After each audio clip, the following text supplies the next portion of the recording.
What if I told you that Britain's identity, the roads we walk, the cities we know, even the very language we speak, was forged not just by kings and queens, but by an empire from far beyond its shores? An empire whose legions marched into this island nearly 2,000 years ago, changing it forever. This is not just the story of conquest. It is the story of how Rome, with its ambitions, its iron discipline, and its unyielding vision of civilization, came to Britain. And in doing so, it reshaped the destiny of this island. Welcome to Legends of Britain. Today, we unravel the tale of how the Roman Empire shaped ancient Britain, its battles, its cities, its myths, and the legacy still alive around us. Before Rome, Britain was an island of tribes. The Celts, with their hill forts, druids, and warrior societies, lived in scattered kingdoms.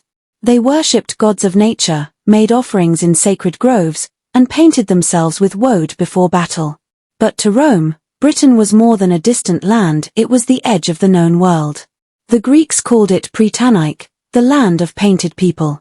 Julius Caesar himself, driven by ambition, made 2 expeditions to Britain in 55 and 54 BCE. Though he never conquered the island fully, his writings left us the earliest detailed record of its people. They are fierce, they fight from chariots, and they are unlike any foe we have faced. For the Romans, Britain represented both mystery and opportunity. Its tin, lead, and fertile lands were treasures worth claiming. Yet it also symbolized prestige. Conquering Britain would demonstrate Rome's unstoppable power. Still, it would take nearly a century after Caesar before Rome truly set its sights on permanent conquest.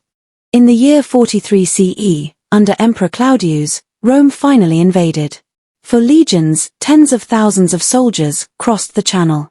With them came not only warriors but engineers, administrators, and visionaries determined to remake the land in Rome's image. The Celts resisted fiercely. Caratacus, a tribal leader, became a symbol of defiance. For nearly a decade, he waged guerrilla war against the Romans, retreating into the Welsh hills. But eventually, he was captured. Taken to Rome, instead of execution, Caratacus gave such a bold speech about freedom and resistance that the emperor spared his life. His defiance lived on as legend.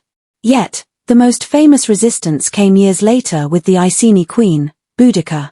When Roman officials mistreated her, flogged her, and abused her daughters, she rose in fury.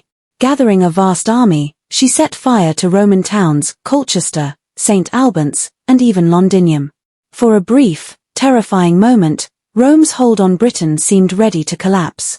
But in 61 CE, the Roman governor Suetonius regrouped his forces. At the Battle of Watling Street, Boudica's rebellion was crushed.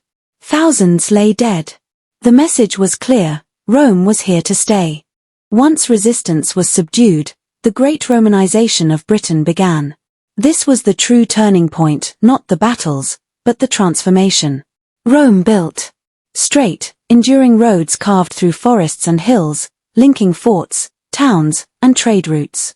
All roads lead to Rome, they said, and in Britain, those roads still shape our landscape today.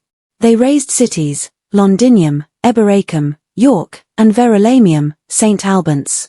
With forums, amphitheaters, and temples, these towns looked like little Romes. Aqueducts brought water, baths offered leisure, mosaics adorned villas. Hadrian's Wall, stretching across northern Britain, became one of Rome's greatest monuments. It was not merely a wall, it was a symbol. A line between the known world of Rome and the wild lands beyond, where Picts roamed free. Life for ordinary Britons changed too. Farming was reorganized, coins minted, Latin introduced. Some tribes embraced Roman customs, others clung to old traditions. But in every corner of the island, Rome left its imprint. For nearly 4 centuries, Britain remained under Roman rule. But no empire lasts forever. By the early 5th century, Rome itself was faltering. Pressured by invasions and weakened by internal strife, the legions were withdrawn from Britain around 410 CE. Suddenly, the island was left to fend for itself. Towns fell into decline, villas crumbled, and the Grand Roman Order gave way to a patchwork of kingdoms once more. Yet, the legacy endured. Roman roads still guided trade. Roman towns became the seeds of future cities. Even Christianity, which spread during Roman rule, would become the dominant faith of Britain. In essence, Rome vanished, but never truly left.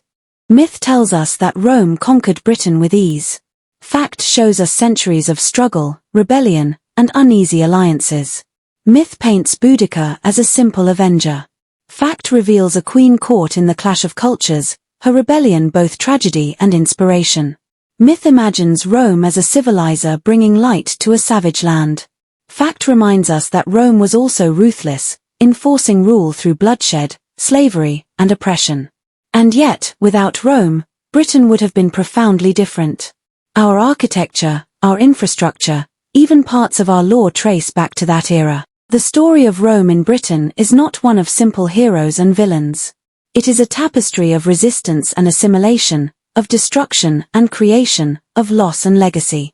So, what remains of Rome in Britain today? Walk through London, and beneath your feet lie Roman walls. Visit Bath, and you'll find Roman baths still standing. Travel north, and Hadrian's wall stretches across the horizon. Rome may have left Britain, but Britain never left Rome. This is the legend of how the Roman Empire shaped ancient Britain. If you enjoyed this journey through history, don't forget to like, share, and comment below. And for more untold tales of kings, queens, battles, and empires, subscribe to Legends of Britain. Voice lowers to dramatic close, for history is not just the past, it is the shadow that still walks beside us.